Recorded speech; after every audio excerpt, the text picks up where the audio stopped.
Sam Garrison. This is Wednesday, December 14th, 1966. I'm getting ready to have an interview with Jack Martin about David Ferrie.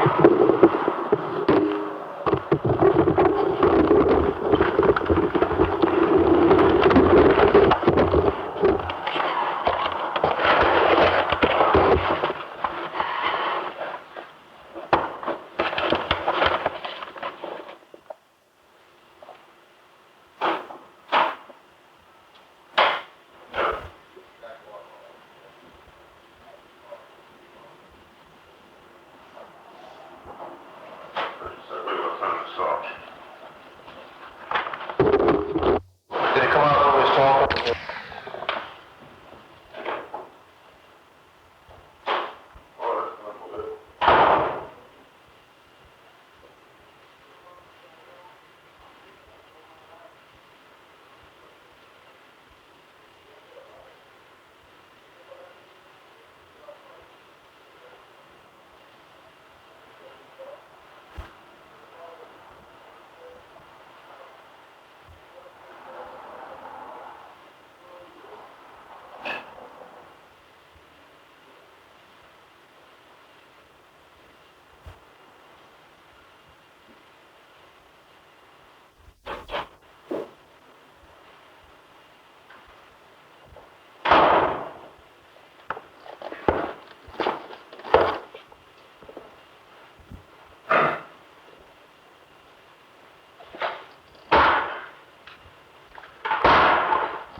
This man's got some taste, man. This man has polish. Yeah, he's a regular. The only thing we added this stuff up here. Well, that's nice. That come out the time for you, you know? Yeah, well, that's nice. We're supposed to chase originals, man. Those will be valuable as hell someday, too. Every time they're hanging up a bunch of phony certificates like Fitzgerald, man. Every time he gets them, you know, we go ahead and get them rolled or get them blowed up, so hang them up in here. Those are nice.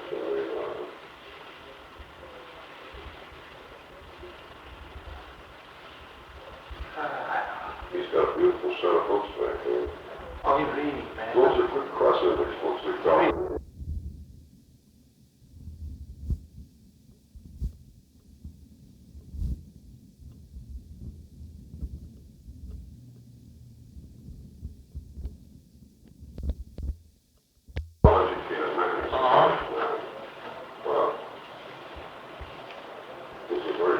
You really enjoy reading, you know? Well, he's the guy that's got the public image for this attorney. Yeah. He has. He looks the part, huh? Okay. Mr. Jim. Hey. To start this thing off, I want to tell him about this. Look at the little roar. He's got terrific taste, huh? Oh. This is the road that had so much controversy, you know? When they first come in with this road. There's nothing wrong with Well, that. you're number 2 man in the city. Well, so what the heck? Fitzgerald's got runs that cost about the same. I imagine the only thing is that when you spend good money like that, it's going to last a long time. Be here for years. That's right. So when you pay more for something, it's going to last longer. No, except... The next guy, let's hope there's not this guy. This is it. Hey, Jack, how are you? You're going to get a roar out of this. Remember when the Dawn shakedown occurred in Ronnie Davis's office, and he spared me and we kicked back on you? Yeah, he did. Do you know who witnessed that? Do you know who my witness was? David W. Ferry sat there and heard every bit of it. I couldn't use him because he was currently on the I job. remember. What was it that, Doan was shaking down? Money for a grand. And Dave Ferry and another cat were sitting there that night and paid him. What was he telling me, the bondsman? I remember the statement. Something about, We killed ourselves for you, and this and that, and the other thing, blah, blah, blah. We're giving you our life, we're fighting for our life, remember? Yeah. And he was broken than hell. $1,000? A grand. And he was back and forth between Sylvia Dolan and, in fact, I met Dolan just the other day, about a month ago, with us, and Bill Lee Fritz's joint down on Camp Street, where all the 15 guys hang out. And he admitted it. He dropped out. Unbelievable. Well, listen, I think you and I are asking the same thing, and I kind of picked Percy a little because he was so blasé about it. I feel that this fellow Barry is a very interesting person, and they're looking into, and from what Percy tells me, you seem to have that attitude too. And Well, I told Pershing I think Percy's missing a bet when he treats so casually. Well, I told Pershing this. I have to qualify what statements I make. This man, I've got no love for him, so any statement I make will be in presence. Well, you might be able to give us some good leads, and that's what I'm very interested in. Well, that's what I came with this morning. Unusual circumstance, and I have the impression that we got a lead on him before, you see, and sent the Bureau to him right after the president was killed, and the FBI by then had decided it was Oswald, and their ears were closed, you know. Well, sir, can I tell you who gave you that lead? I know where Richmond came from. Herman Yeah. Coleman. Now, Herman Coleman was the young reporter that wrote the story on things when he was first hit out. Right, and so he knows something about it. But what happened, apparently, at the Bureau never followed it up, really, or else they discounted it. That's right. Well, They figured I was a nut. they must have figured something on, because you cannot discount that easily. The man, Well, you know this nigger, this splendid nigger, this young buck nigger that's working for Ferry now at the airport as a mechanic or something? I'm interested in Barry and Brownlee, All and right. their connection with Let me Oswald. clue you on something now. This nigger has been driving, young nigger has been driving Dave Ferry around for a long time. He's packed a rod for Ferry. He's packing a 38 revolver about anything. All the time I He carries a revolver? That's right. This nigger's been packing a revolver. He's a bad boy. No, he was picked up, all the time he's with Dave, he carries a gun. Now, he was picked up one time on Orange Street, I believe. In other words, Barry has a bodyguard? Yeah, he was arrested, yeah. I mean, this fellow's still a bodyguard, huh? Evidently. Now, this nigger claims to be a mechanic for Ferry. Now, let me clue you on this What's part. his name? I've forgotten. Okay. I think it was Philip or something like that. I've forgotten. It was either his first or last name was Philip. I've forgotten. But now, this nigger. You don't want to make a few No, notes. go ahead. Make a tape recording. Go ahead. No, I don't. I just want this. This nigga, let me tell you, he's a clean-cut looking nigga. He's sharp. He may be a bit illiterate, but he's sharp. This guy was packing a lot for Ferry. He was driving him around quite often, always in the car with Ferry. This nigga was in Texas with Ferry when Ferry was in Texas just before and probably during the assassination of All right, let me get that.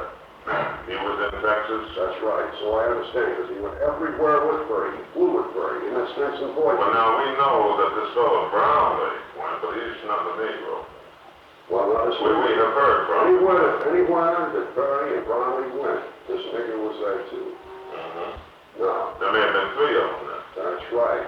How do you know this Negro was there? I just thought he went everywhere with Ferry. Now, this nigger could have been the same nigger that they saw in the book depository. In the window. That's right. Now, I've often thought of that. What does he look, what's his hair like? He's a dark Negro. His hair used to be combed all the time, cut short. It's short? Yeah. Now look, before Ferry got his case killed over here, before Khrushchev, this kid who had him charged with a crime against nature, came back out of the service. Just before he got back. Crime against nature case was in Jefferson. That's right. And intimidating the state's witnesses was in on the. Right, and he must have worked something out because all of the victims because I remember that case, because all of the victims Khrushchev came in. withdrew his case because That's right. he came back out of the service at Murray and contacted Barry and he says, no, I'm not a minor anymore, I want to get this off your back. Right, so the New Orleans case, Barry paid him off. no, the peace, Barry was paid that him it? off. Now, what happened in Jefferson, I don't know, that was a real case. Anyway, sir, what happened was, just before then, this Negro got in jail here in New Orleans on a pickup on loitering or vagrancy or something. They went before Babylon. And Ferry came to my house. He was arrested on Orleans Avenue. And he'd been sitting in jail 3 days before they allowed him to use the phone. And Ferry got a hold of me and came over to my house and got a hold of me. And I He was arrested just before Barry's New Orleans case was dropped. Yeah. That was in The 1968. Jefferson case, just before the Jefferson. About the time Khrushchev came back in town, that's the guy that had charged. Just before the Jefferson Yeah, case was dropped. That'd be about January 63. Somewhere around in there. Anyway, this nigger turned around and was in jail, and Ferry came to my house, and I talked to Judge Babylon, and told Judge Babylon that I knew the nigger, that he was an employee of Dr. Ferry, who owned an airplane at New Orleans Airport, and he was an airplane mechanic. In fact, Judge Babylon released him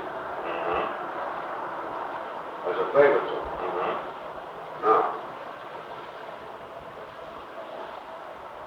Now, I'll tell you, So they probably have a mug of it. they may have, yes, sir. Now, unfortunately, Jim, I figured Dave Ferry was dead and buried or something, you know?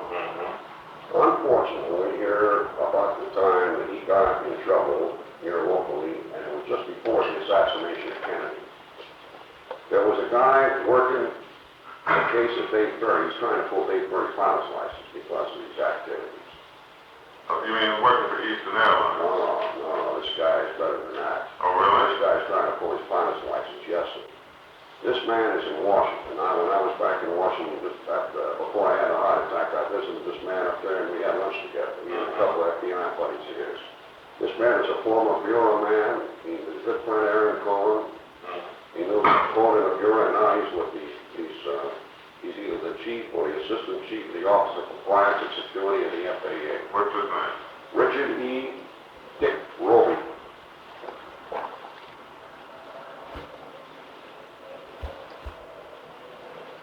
Washington, D.C. Richard E. Roby. R-O-E-B-Y. No, R-O-B-E-Y, I beg your pardon. He's damn bifocals. They get on the same line and What's his title? he's investigator, Office of Compliance and Security. Federal Aviation Authority. He flies all over the country. Okay. Now, his telephone number is ST 3-2100. 100. Extension 4524. Now, he's got a residence phone in Silver Springs, Maryland. That's right outside. Yeah, I know where it is. All right. And he's got a residence phone. All right. Now, because of the fact that Dick Roby had a personal vendetta for some reason against Dave Ferry, I sent all my files to Dick Roby. I even had notes in there where Dave Ferry had sat down and showed my wife various formulas in calculus and high mathematics and how to construct by using lithium hydride or lithium and boron hydride, and how to construct an atomic bomb when using magnetic fields. Yeah. So all of it was made public? I mean, the last few years been made public. No, it's not should be bombarded through magnetic fields. It's never been made public. Well, the general makeup of the atomic bomb has, but you mean something Well, additional? this is something that Ferry cooked up, and it might even work. It's highly plausible, because I had some guys look at it. No. I had these all What's these the formula notes. for, how do you describe it specifically? By using lithium, L-I-T-H-U-M. Yeah. Lithium How hydride. do you know that? And in other words, you don't have to use like the hard water bits, the heavy water bit. You don't have to use the heavy water bit. You bombard your magnetic fields. And I looked at this in the gel because even through the descriptions of the mechanical setup on this thing, I kept these notes. Now, I have these attached to my other papers, and I sent them to Dick Rowley to help him with this case, because I figured my connection with Dave Perry was through, you understand? Now, he's probably got him in the Dave Perry file. Then when Dave was arrested here in New Orleans, I also sent him the newspaper article stuff in. Well, let me ask you this, if I write it, he may send them to me. Yes. What's your home address, and I'll put a copy of it to you. 1836 and a half Esplanade. And then I'll put a copy of it to you so he can check with you for permission. Yes. And that way Well, I that's can all right. get it. You type a little statement, and I'll put a note in there or anything, and I'll say, that complete release system, Mr. Jim Garrison with my And what's your phone number? 943-6949. Okay. That's another list. Tell me more about this ferry. I think No. that we have something here. If we keep it quiet, we're looking into All right, it. now, I think Ferry that's- had typed me an outline on the case, what he claimed happened, and the discrepancies between the police department and his story, what these people had done to him. Every detail, allegedly, his side of the story was in this brief. Attached to the brief was an appendix, an index, naming the times, the places, just like you run footnotes on a technical record. See, you put them in the back of the book. And this is a separate paper that gave the names, addresses, and phone Is numbers. that organized? Yeah, he's that organized. He does everything. He gets a blackboard. He does it by Aristesian logic. This man's no fool, and you're going to see why in a minute. Seems to be a very unusual person. No, it's unusual. You see those books you got back there? He's got about a half a shelf full of Latin, Greek, and Hebrew. He reads all of it. That guy can crack the Where octa. did he lose his hair? Whatever. He can crack it, I'll tell you that. He can crack the octa bust out of the saddles. That's the letters of the book. You're like this. And on this day of so-and-so, you think he's reading English? You look over his shoulder, he's reading cold turkey Latin. It's remarkable. No, I have such proficiency as a pilot as well. no. Let me clue you where he learned all that. I had heard the story that Barry was a priest at one time, and he left the church in grace. If he did that, even if he left the church in grace, he can still take communion, he can become a layman, but he can't ever marry. That's interesting. Now, there's a lot of guys walking loose that have left the church in Greece, but they can't marry. Now, there were some provisions made by some European bishops where priests left the church in Greece and were able to marry. A special situation. That's right. You think he might have been a legitimate priest? Wait a minute, he was Roman Catholic, I'm going to tell you. Now, Barry's father was a lawyer with the police department in Cincinnati, Ohio. You know about this? No, I just know he's from Cincinnati. All right. Barry's mother and I were very good friends, and she used to sit and shake her head all the time. Now, she was a devout Catholic. She used to burn a candle 24 hours a day to the Holy Virgin in the house. Now, Barry had a bunch of missionary priest stuff up there in his house, vestments and everything.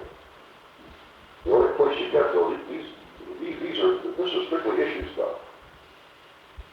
I've seen this stuff before. I know. I've been around seminaries. In fact, when I travel out of town, you know where I usually stay? In rectories. I know some few people in the church This myself. is very interesting. That might account for his unusual background. Let me clue you on something. Barry got a legitimate bachelor's degree and then went to the seminary. He was a priest in the Precious Blood Bonds. That order of the Precious Blood, you know? It's a legitimate Catholic organization. That's right. Now, he left in grace. Now, I was talking to his mother. Now, Dick Roby had inquisited me on this. And I said I didn't know. So one day I called Barry. This is when he was leaving on Athenia Drive in Memphis. I called Dave on this, on something, and his mom answered the phone. It wasn't the phone. I got talking, and she was mad. She says, I don't know what I'm going to do with this boy. She said, I'd rather be dead. I'd rather not see this. Jack, I read with. She's a lovely old person. She was scared to death of him. Why was he such a disappointment? Why was he scared? Look, I have seen Perry take that pistol and say, kill them all, they come and get me out of my barn. He does it dirty. Talk to my wife about this. She'll tell you. We were over there one Christmas, and he was dancing around with an old 3 rifle, just like the one that killed Oswald. He had about 5 or 6 of them up there. In fact, well, that's where Lee Harvey Oswald learned how to order those damn things from Perry.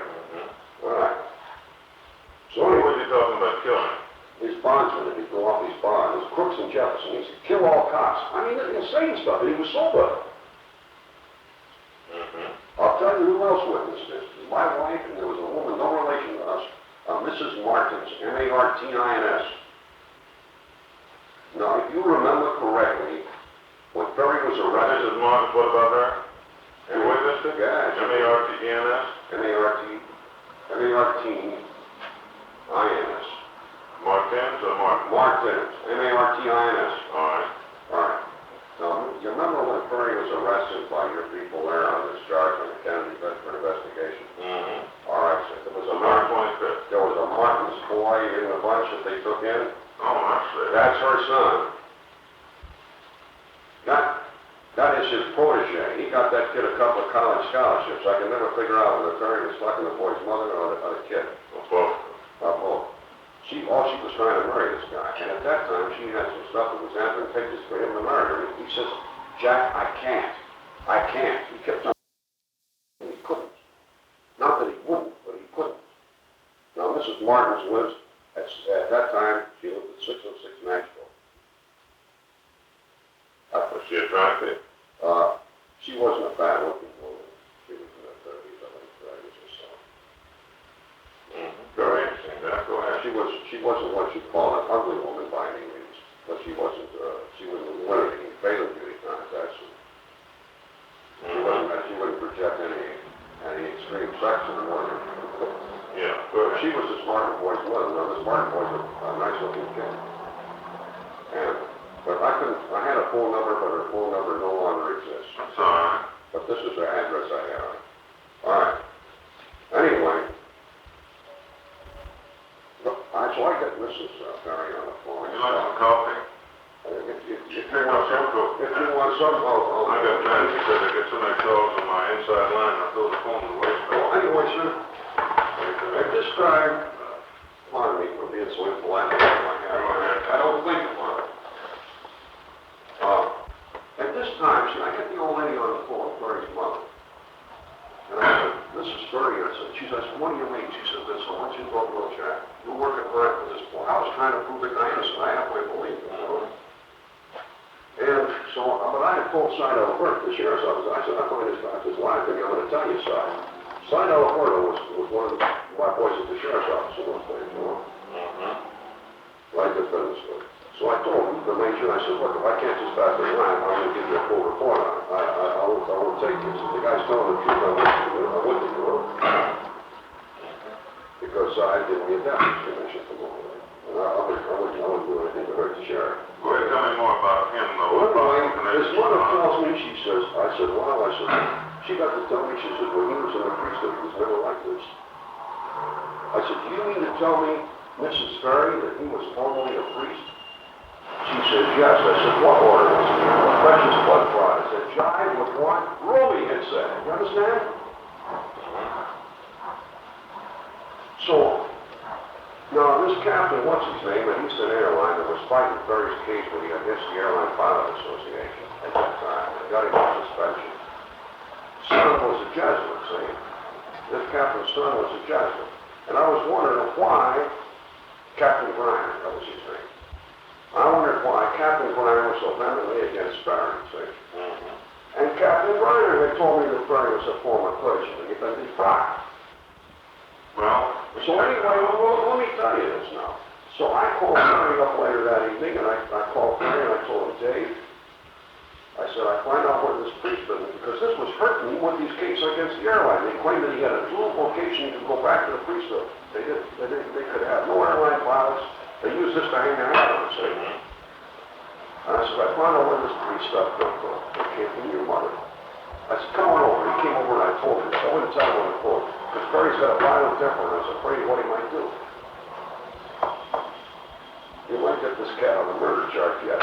How would you get some coffee? How would you like yours, Jack? A little cream, a little sugar. Give me a little cream, a little sugar, and I'll take none of this cream. All right. He comes over, it's about 7:30, 8 o'clock in the evening, and I tell him this. He turns mad, he turns white. And he goes like this. He jumps in the car with a nigger and he take off. His mother left that night, so he says for He said, Philadelphia. I'll kill her? That's right. He says, I'll kill her. I'd kill her. I thought this is where it was coming from. People are calling the house and she's talking. He jumped in the car with this nigger and he took off. Next thing I called, there was no answer. I called later, pretty soon he answered the phone. I said, where's your mother? He says, I sent her back to Philadelphia last night. My father. Philadelphia, that's what he said, or Pennsylvania. Just a sec.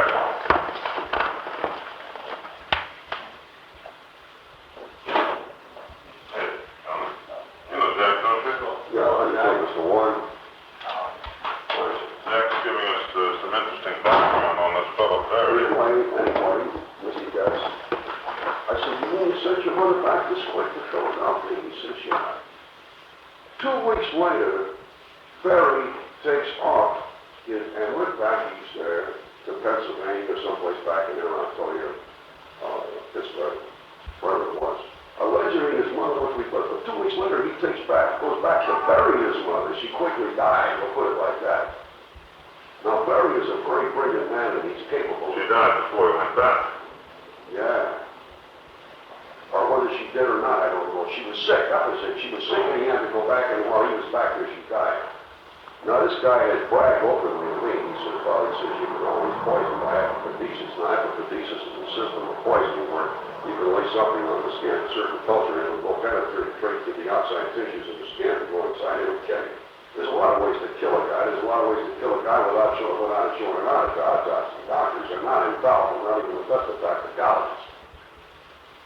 Let's try and get to where it connects with Oswald, that's what I understand. Well, I mean, it's good to know, but, Yeah. Oswald, when did you see him at Oswald? well, at Bannister's one time, Curry used to come at Bannister's. Now this is after I had met, No, but you saw him at Oswald several times. yeah. I was supposed to see once, twice, maybe. All right. This kid, Oswald, at that time, was just an unappointed kid running around. He had a lot of them around him. Every time you see Barry, he had a whole bunch of these kids with him. This was in 63. 62, 63, back in there somewhere.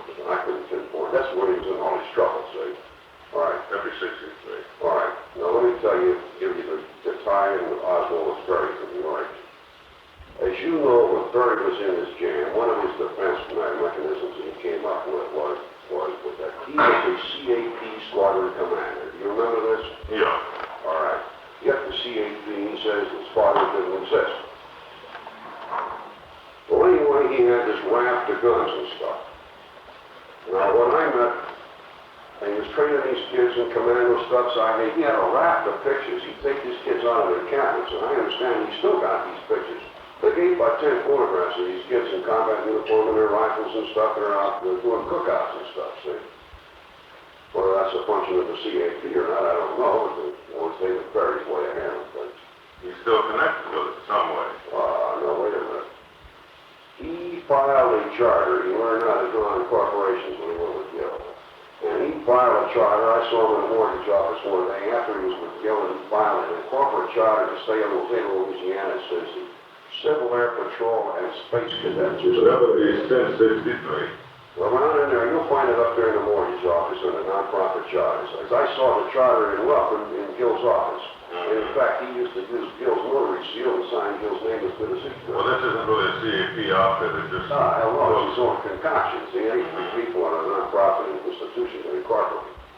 Well, anyway, in these pictures, he had this guy, Khrushchev, and everybody else. All his cadets. I'll bet you, if you go up there on Louisiana Avenue, where Ferry used to live, he's still living there on the second floor apartment. Still lives. Huh? He's still there. All right, you go up there, you get a hold of a bunch of these old pictures, you're going to find Oswald's picture. And Oswald was with his group? That's right. Dave Ferry introduced me to him in Bannister's office. He said, this is Lee Oswald. He says, he used to be in my CAP squadron when he was a little kid. I see. In an earlier group then. That's right, see? And he had pictures of all these cats. You go up there and go through those pictures, you're going to be enlightened. Now, let's see, in this time in 63, you went to John Bannister's office. Was that his little I was office? sitting in there, no, it was in Lafayette Street. That was the, 531 Balta Lafayette. building? No, 531 Lafayette Street, on the side of the old post office building, there, right back of the Cluso's Cafe. Oh, Double Master, Yeah, the plant, it's an advertising agency. what Lafayette? 531, it had a big black door there. Okay. Right across from the left. Yeah, that's in that small office, that's all, small. He started off with a fair. He had his front foyer office, which is bigger than your inner office, and he got two smaller offices off to the side of that, and he had another little alcove in there with a craft in it and a storeroom. He goes, a pretty good sized little place. Who else was there besides Oswald? Oh, well, Ferry and a bunch of kids come in. Oswald and Ferry. Well, Ferry and a bunch of young fellas come in. And Ferry had one of these officer's fatigue hats on, like they wear in Vietnam, and he had pair of dark glasses and his mohair sticking down like. I thought he was one of the Cubans. In fact, the Concha was with him with a birthday, see? The Cuban birthday. Oh, you mean like the Castro type of hat? Yeah, that's the door. That's the good one, yeah. And so anyway, decaf and youngsters, and how old were they? Oh, they range anywhere from 17 to 21, maybe, something like that. And where was Oswald? Well, he was with this bunch because one of the guys, he said, this is Lee Oswald. He's a friend of mine.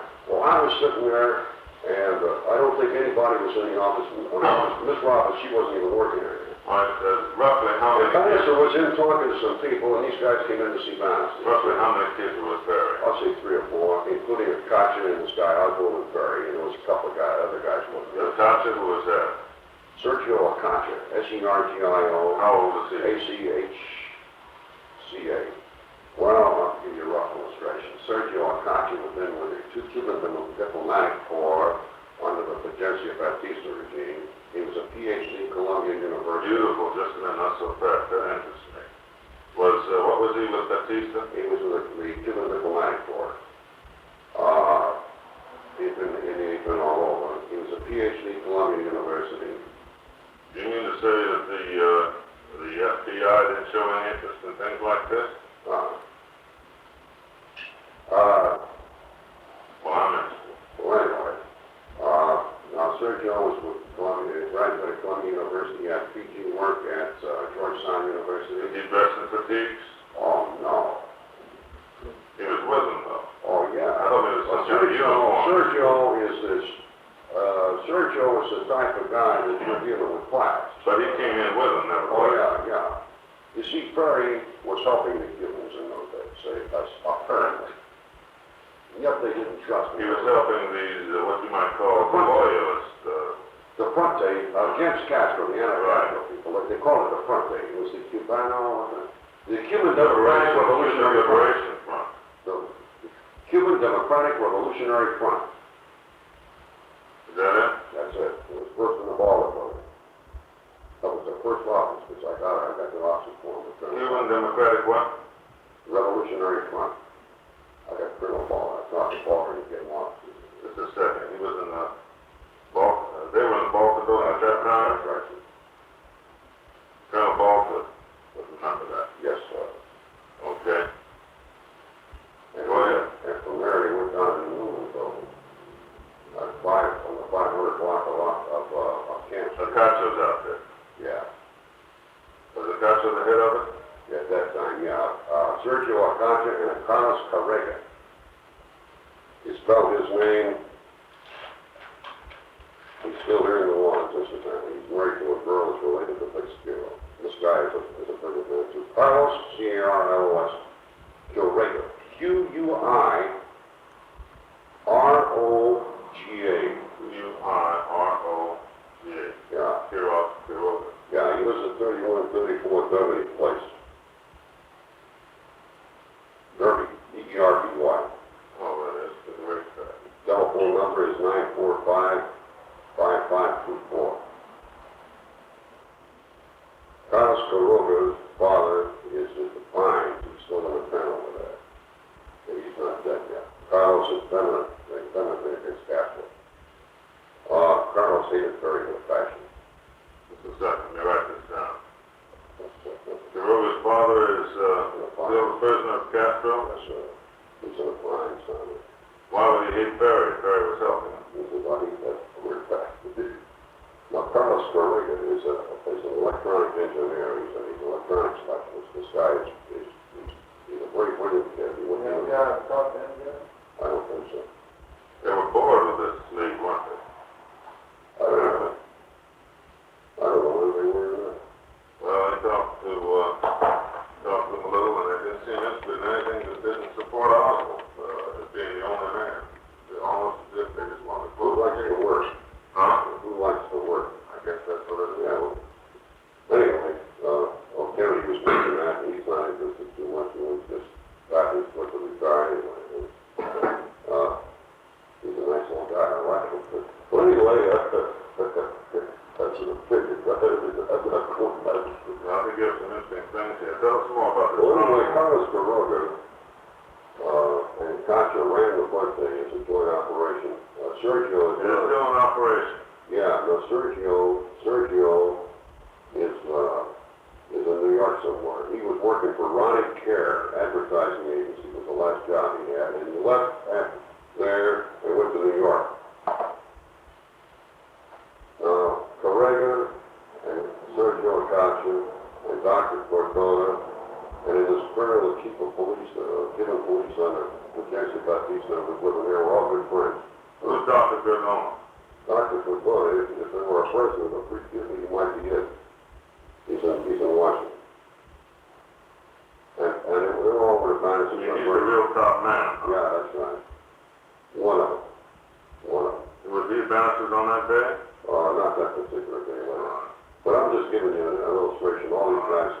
But what happened was Cordona and some of the top officials, the coordinators for the Cuban government outside Cuba, had appointed Sergio Acacia and Carlos Correga as the delegates of the front day here for the New Orleans and Baton Rouge area. You mentioned one other fellow after Dr. Cordona that was connected with Baptista. Oh, it was this colonel. Colonel who? I don't know. He's moved now. But I'm going to give you a guy's name and his unlisted phone number. There's no way to check this guy out. Cuban colonel. Yeah, this guy, I talked to him last night. He says, feel free to use my name and I will gladly talk to any police official. What does he know? He doesn't know anything about Ferry, but he can give you the people that did. All This right. guy's name is Ravel. Louis Ravel, and you spell it like R-E-B-E-L. L-U-I-S? L-U-I-S, yeah. And what's the last name? Ravel, R-A-B-E-L? yeah. Where is he? 288-7905. In New Orleans? That's it. That's all. And he will give us information on Ferry? Yeah, well, he says he never knew about it, but he says he will put you next to any Cubans that did. Now, he told me that Carlos Correga would be the only guy that he recommended who knew very well. Well, now, what's Ravel's position? Is he a part of this operation or just knew about it? Ravel is now he's now taking care of a lot of the Cubans, and he's also monitoring the broadcast over there, and he's only a little bit on, they're shooting people over there doing sabotage right now. And he wouldn't be negative about giving us No, he worked with the police. All right. Anything American, I told him, I said, no, this guy that was interested in some of the operations at that time and some of the people involved, specifically Dave Ferry. Okay. I said, is an official investigating? I said, no. He said, well, if the police are investigating, I'd rather talk to them, give all the cooperation you want. What's Oswald's connection with this outfit? Well, I mean, this is a funny thing. The Cubans never trusted Ferry, and I'll tell you why. Have you ever studied the psychological pattern of radicals in any way? Those people who profess electric philosophy. You notice, we'll use your good friend Leanna Perez as an illustration. Here is a man that's an extreme segregationist. He's an extreme conservative. At the same time, he's an extreme anarcho-communist. Now, you've got your liberals too. But at the same time, most people are liberal about communism and socialism. Never do you find a guy that split trails. Because I mean, this guy, he doesn't form a good pattern. It doesn't match up. Oh, you mean Ferry? Ferry. Oh, well, I agree. There's something. Ferry is an extreme anti-communist, but yet again, I've heard him say this about the riots, any riots or racial disturbances. They ought to kill all white people the way they've been treated. Now, this guy was pro Kennedy. He worshipped him like God. Then he says they ought to kill what? He says they ought to kill all the white people and oppose integration. In other words, but he claims to be pro-Kennedy. He worshipped Kennedy according to him, the way he preached about Kennedy. He worshipped him like God. At the same time, he's veteran anti-communist. Well, that doesn't fit into the pattern. Now, if you remember correctly, even prior to this trouble, over Jefferson Parish and Lawrence Parish, Perry appeared at the Roosevelt, I believe it was, at one of the large hotels here, and even drew the Darling matter on. You remember this? No. Oh, But yes, he sir. appeared at a He hotel. exposed Darling as being a red. And he did. He talked about, he mentioned some pretty strong, he spoke pretty strongly about the communists. He spoke openly. Now, you take some of the biggest commune workers, cell members, are anti-communists. Believe what I tell you, some of the most feminine anti-communists are communists themselves. Yeah. Not sure what happened with it. Hey, Bob, how you doing? There's been an awful lot of people here. Can I call you a little later? Think we can be around today?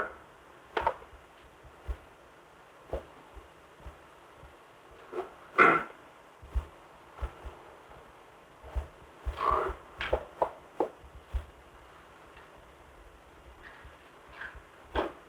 Say, Mr. Watt, I want to thank you for that. I don't take care of it. Appreciate it.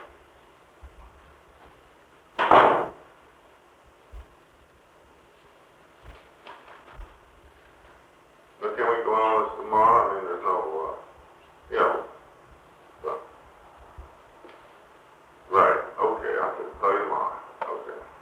Go ahead, Jack, I'm especially interested in Oswald, though. All right. Oswald, you see, What he was doing I with was these having, people. you see, I know Sergio, I don't want to go into how I know him or why, but if you remember this, I'll start here. Of course, this is off the subject, but I want to start at the beginning so you understand my position. I'm not holding anything Well, back. here, let me suggest this. We can get into these other aspects, and I mentioned it later, but I'd rather get to the Oswald part I first. knew Perry before this. I was in the St. Charles Hotel shortly after the Havana trouble, and I was sitting in the Knife and Fork, a little coffee shop in there. And it was a friend of mine, and Akacha come in with a lawyer who's no longer here in this country, this lifetime. And I was introduced, the lawyer left, this other friend of mine had left, and I was sitting there talking to Akacha, and they started coming in, and he wanted to see the base gardens before I ever knew he was in any trouble or anything. Now, they were using Bain for drops for his airplane. They were using him in his plane. Let me make that note. Yes. Interesting. Yeah. He says, I don't trust this bastard. Watch out, don't say too much, you know. In other words, he would take the plane and go to Cuba and say, find somebody on the beach or pick somebody up. He'd fly from Miami, and they'd let him give him his plane to a Cuban to fly. He wouldn't fly himself, not doing anyway. He's very afraid to die. Yes. That's, he's scared. In other words, he wouldn't get exposed himself to the That's outside. right. He's got a Yellowstone. I let him out of my house for the first time. Well, if he's afraid to die, it's rather unusual. Why is he such a hound for guns? So possibly That's one of the symptoms, I guess. I don't know. That's right. But in other words, he was working with him, and his plane was available. He delivered That's it to right. They were Miami. using it for it. He said, be careful of this bastard. I don't trust They him. paid him as a mercenary. Huh? That's right. In other words, he said, be careful of this guy. I don't trust him. Now, Carlos Correa don't trust him at all. He was dead. Doctor did not trust him? Sergio didn't trust him, so Akacha. No. You know how the Spanish are? They will use the Spanish name like Akacha, Sergio Akacha Smith. But Smith was his mother, but he's known as Sergio Akacha Smith. This is how it. You know, they use a town, they use their other name after their Oh, I see. They do. Is that what that's happening Yeah. for? Yeah. Well, anyway, so that's when I first met Perry, and then I met Perry again in Bannister's office a couple of times. In other words, you actually met Perry with this Cuban group. That's right, yeah. Because shortly afterwards, see, I got old Darzell, I got Brady Burns to incorporate that group for Dr. Darzell, for Friends of Free Democratic Cuba, and they put a bunch of them up over there on Camp Street, that down on St. Charles at the time and stuff, you know. And Perry would come in over there. Now, on 3 occasions, I know the fact that Perry turned around and flew Cubans to Miami. And on one occasion, he loaned his airplane to 2 Cubans to use, and that was one time they dropped some guns, because they helped them buy guns right here in Lawrence. Now, I'll tell you check with Bill Reed. And you get a hold of Vic Randall, used to be with WWL and Jack Hammerman at that time. You'll find out the night Havana fell. I was the guy that got Havana on the phone, so Bill Reed could interview. I was trying to get the Del Castro himself. I got lost. When Havana The fell. night Havana fell. Remember the You interview? mean Harry Castro came in? No, the night Havana fell. Well, you mean Castro arrived? That's right, that's right. They caved in, kind of. It looked like, well, it looked like they were gonna make that much progress, and suddenly it caved in. That's right. Now, remember the night Havana fell on the 10:30 news, Bill Reed had this deal where he interviewed Harry Allen, the Associated Press in Havana? That was the first release CBS got out of Havana, the night Havana fell. Well, I had been trying since 7:30, and I had a Pete Principality on the call through Washington. I got through, I had Ralph Castro on the phone, on the command post, you could hear the bullets ricocheting off the buildings, and I mean, they were listening, it was a Where conference. were you? I was at my house in Brevard, we had a conference call set up. All right. All right, we got two lines of WWL, one of them the tape was on, and the other Bill Reed was on. We all can't speak English, hardly speak English, so Bill couldn't talk to him. So we switched off, and we got Harry Allen of Associated Press, and interviewed Harry Allen of Associated Press out of one of the radio stations, and the operator just happened and said, well, there's a man here, Harry Allen, an American, a correspondent with AP trying to get on. And Bill says, put him on, because we got AP subsidy. And I got the call through for him. Let me ask you, if we get back to what must have So I had some connections with the old group, because we didn't know at that time Castro was a convict. Yeah, I don't believe it, so. it wasn't clear till later. Let me ask That's you right. about Oswald. What So was naturally, I was aware of the contacts when they moved in. Now, so later, over at Barnes, this cat comes in, and this is Lee Oswald, he's a friend of mine, used to be CAP. How was Lee Oswald dressed?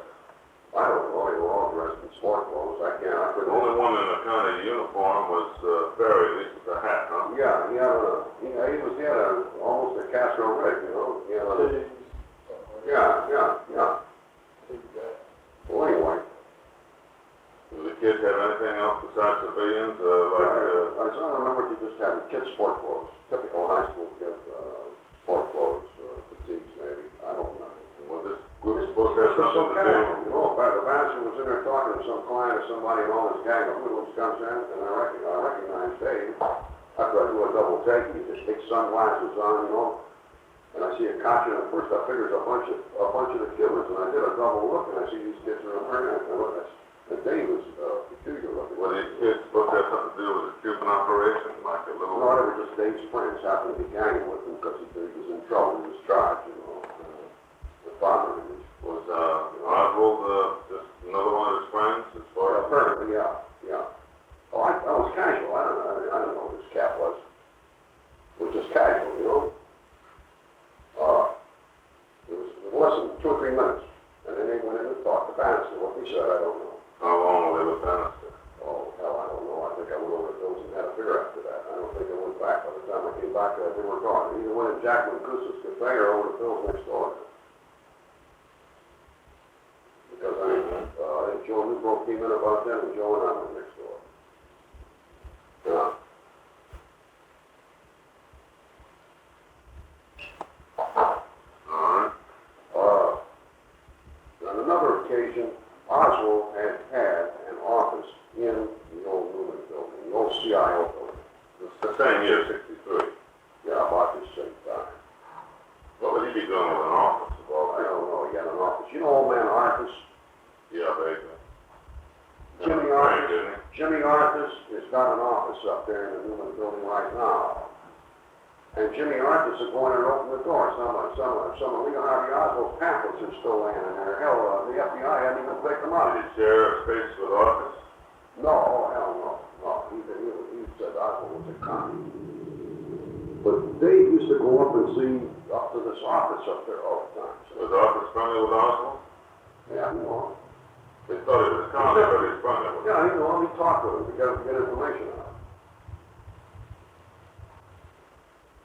Will he be cooperative with us? Artist? Yeah, I guess so. When you go in to see that crazy old man, tell him that you were talking to him, he had a Perez, and he said that he might be able to. He thinks that Leanne is God, see. And picked up on the dolly my bit for putting out the monkey pictures, the handbills? Yeah. Yeah, that's the old man. The picture boy for DA, you've already had that? That's right. Yeah, that's the old man, Arthur. He's broke asses, man. I don't think we picked them up. I think we just looked at them and laughed at them. Yeah. Tell us more about Oswald. Well, You saw him once again, didn't you? yeah, I was trying to remember. It was in the company of With Dave. Barry? I was trying to get it was in the company of Dave, but I'm trying to remember. I can't fit it in actually. I think they Boy, just a second, you know. Yeah, still busy. We'll see later in the case. I'll call you this and another people. Yeah. Okay. Vaguely, I was trying to pin it down last night. I was racking my brain to actually pin down conversation and text. You know, what might have been said in an actual train of conversation. Well, then, I wasn't particularly interested. but when you read and saw on TV where Oswald killed Kennedy, didn't it come back to you the instances Well, where you the saw it? first time I saw that rifle, my wife looked at it on television and said, "My God, that's the same rifles that Dave Perry had." Oh, really? Was that your reaction? Yeah. And I says, "It is, because Dave Perry loaned me one to take home. Somebody had been calling up and making threatening phone calls, and it was a crack pot came by my house one day, and when we lived in North Prairie, pounding on the window. Your wife said that too? On her reaction? Yeah, and told my wife that they were looking for me, he was going to kill me, and this guy looked like he was good, you know? Scared my wife after death. And Dave loaned me one of those rifles. I had it in my house. I know what it looked like, and I gave it back to him. Well, now, if Oswald, here's what Joe with me. The minute I saw this thing, if Oswald was with Dave Ferry in the CAP squadron, and Dave Ferry said he ordered these rifles mail order, and your old man, what's his name, Herman Coleman, at that time, they did the news story for the Times-Picayune when they raided Ferry's house on Athenia Drive, mentioned the fact he had the arsenal. Now, Dave used to brag What did about... they do with that arsenal when they raided it? I don't know. Jefferson Ferry. He had the rifles after they raided him. They give them back to him. Jefferson Ferry. Yeah, he's got them up there right now on Louisiana Avenue Parkway, as far as I know. But they might describe some of those rifles in that police report. They do. In fact, Herman Coleman gave the guy about a column and a half write-up in a Picayune when he was arrested out there. Now, without doubt, if my wife and I said, I'll bet you that's where Lee Harvey Oswald learned to order the rifles by mail on it. Dave Perry. I said, it's the same goddamn rifle. He didn't get it from Dave Perry, but some of us learned how to get them from Dave Perry. No thanks. That was my first reaction. He had the Italian type. Yeah, he had these foreign make rifles. Hell, I never paid any attention to what the make and model was. It was a full action rifle, see? All right. Yeah, the whole rack. Where did he shoot them? Well, I don't know. Did he ever explain what he was forming, a vigilante committee, kind of rock out there? Squadron. Those were the drill rifles for the CAP squadron. I never heard of a CAP outfit like this. Well, I can't even. I know I haven't even. So anyway, he had a bunch of chemical lab equipment at his house, man. It was fantastic. The real thing I want to get to, though, is possible other time yourself. It came over the WWL television, a release came over that David W. Ferry, that Oswald had formerly known as former airline pilot, had been in David W. Ferry's CAP squadron. That came out from On television. It was announced on TV on WWL. So the minute that hit, I picked up the phone. I got Bud Reese's Kennedy. Where that came out. I don't know. It was announced on WWL that he had formerly been in Dave Ferry's CAP squadron. Then it hit, see? The whole thing. And Regis came over and I told him all this. And then two Secret Service cats came over and I told them.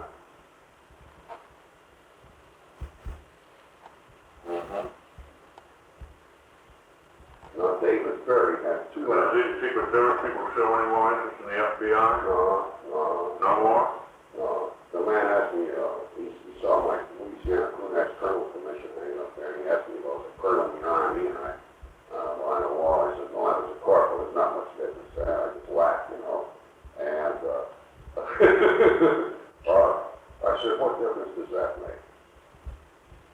I said, I don't know, it's the black war. Fire. I said, you're going to judge me by my social standard. That's one thing. One of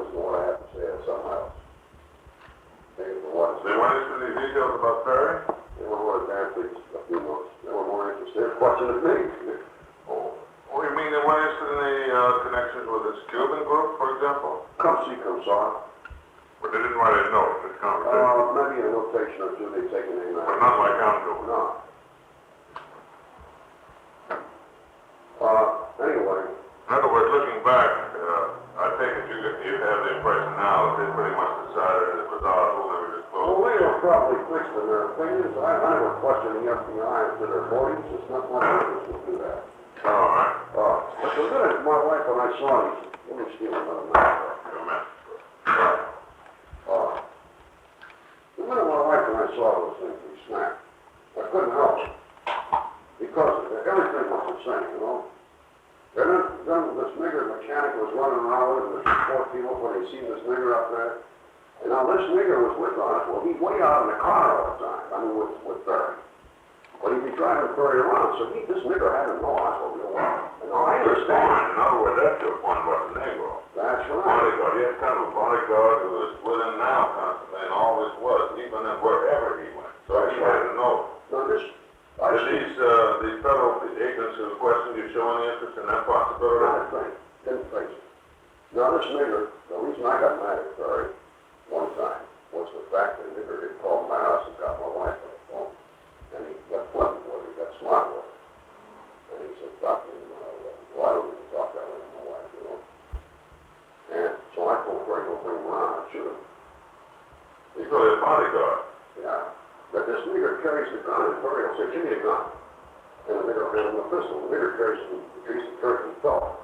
And I seen Barry, Mrs. Martin, my wife, and my little boy were at Barry's house in the Athenia Drive on Christmas Eve night, back in 62, 63, back in there.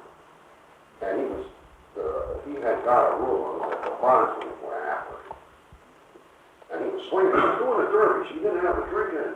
So help me God. He was worse than Eugene Dooley. He'd stand in one position and do the derbies. He'd turn completely around.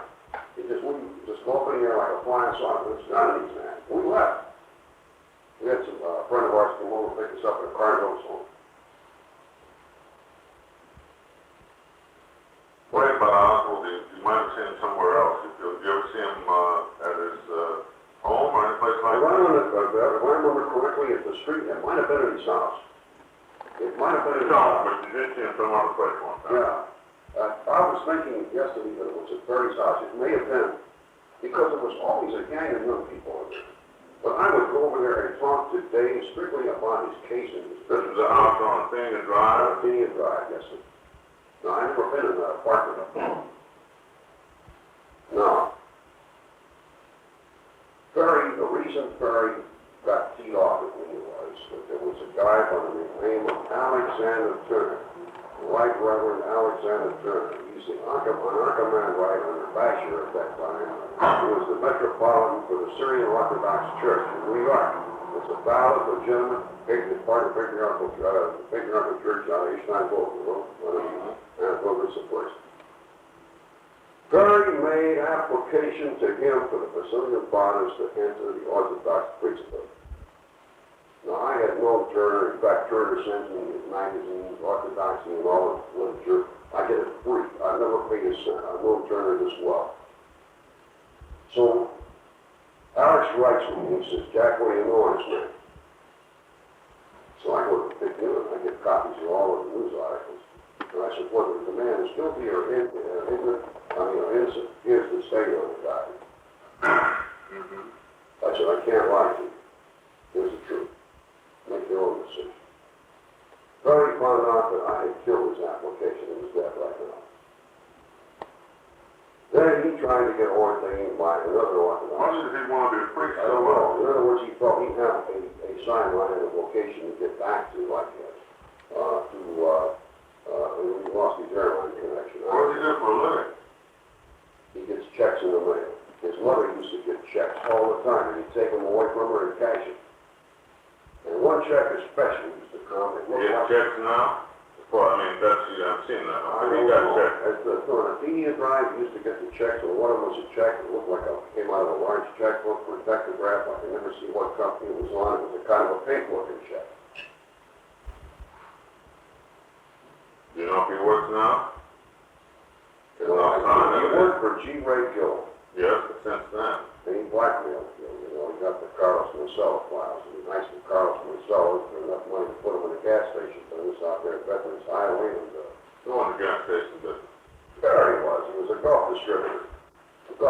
It was at the corner of Metairie Heights and Veterans Highway.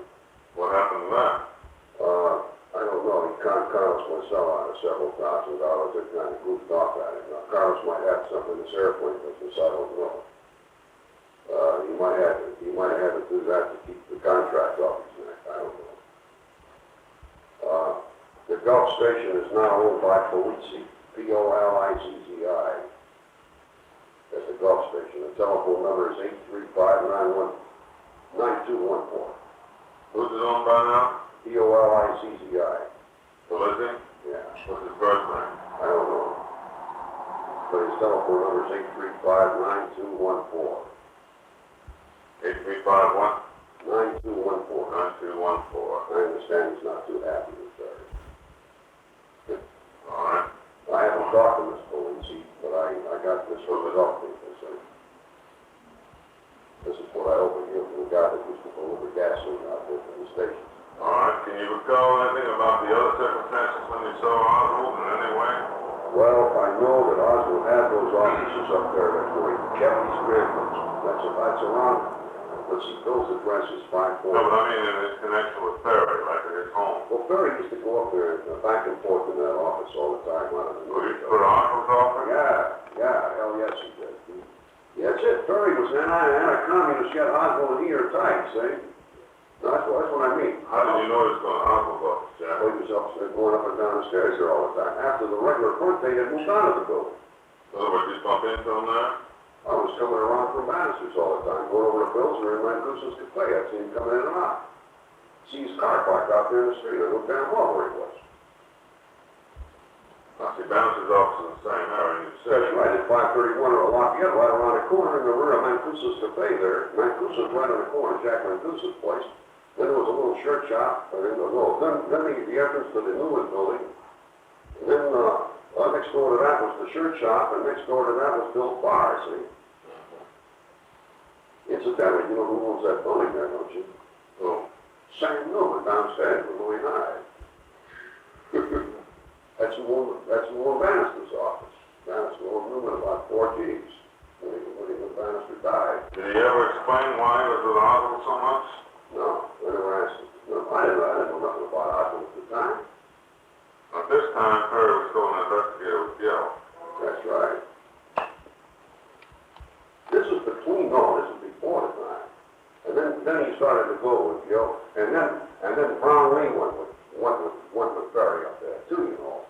Well, see, Brown Lee with Prowl, Gill's fine. Second, Brownlee, huh? Yeah, Brown Lee with Prowl, and all of Gill hated Brown Lee with a passion. He hated Oh, Brown. there was over. Well, Gill's he's got that little stinker that runs with that son of a bitch. There's one causing all the trouble. That's what So Gill that's Morris Brownlee? Morris Brown. Tell us about him. Yeah. About him. Morris Brownlee lives at, he talking about his address. Jefferson Highway? Yeah, What is it?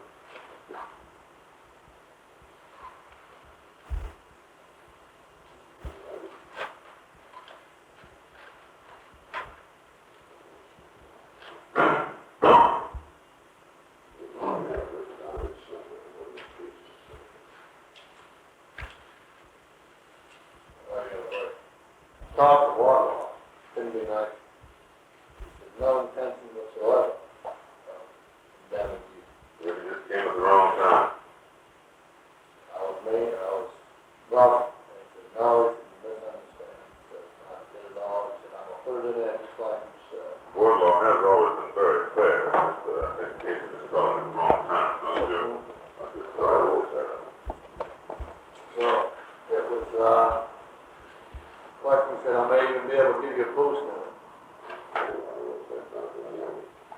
You want a little information, I gave him a rap sheet on these guys. Well, anyway, I don't know about Brownlee. You have to get his address later. Tell me about Brownlee. it's 833-6444 is the telephone number, and it's on Jefferson Highway. I remember it's got 3 4s at the end of it. It's an 833 prefix. It's in the telephone book. It's not under Morris Brownlee, but it's under Brownlee. Brownlee, one word. Give me Jack one thing. Jim, I think I could do some work on this editorial. By all means, go ahead. You got a copy? Be my guest. Go ahead, tell me more about this Brownlee. Right. What's his, Brownlee to me was always the epitome of fashion at this time. He would come to my house and he, you I know, mean, dressed well? oh no, the time suits, well tailored, well groomed, always well groomed. Immaculate as a pin. Tie always cinched up nice. Is he still that way? No, not that I understand. He's not when he was hanging out in the corn club down there. Kind of a bit head, isn't he? Yeah. Now Brownlee, He hangs around a Quorum Club and a New World and in that area. yeah, well, I'll tell you, who can tell you all about the narcotics rap. Brownlee was I involved. know about it. You know, I even know the doctor that set him up. He's not MP. Licensed in 1963 with Gerald Edwin Andrew Miller. Well, I'm always in Brownlee. Anyway, Dr. Miller and Dr. Moore, you know Jerry Moore, don't you? No. The dentist? He knows you, he helped you during the election. Oh, I probably know about him. I'm thinking about that Dr. area. Moore, the dentist out there on Jeff Highway, would gladly tell you that he knows all about Brownlee. What's his name? Moore, M-A-U-T, Oh, that sounds familiar. M-A-U-T-E-R-E-R, It should, what's his first name? Gerald. Waterworth. Gerald Moore. Yeah, hell, he's, Ray Moore downstairs, check it out. That's his cousin. Did you give us info on Ferry, on Brownlee Runner? Yeah, he knows about both of them. Dr. Moore has also got a degree in psychology as well as dentistry, and he agrees with me that Ferry is one of the few cases of, he's one of the few lecturers we've met that are masochistic, sadistic masochists. They love to persecute themselves. They're brilliant people. They'll build themselves up and then lead themselves to their own destruction. Well, tell me more about Brown. Brown He is has the some same way. connection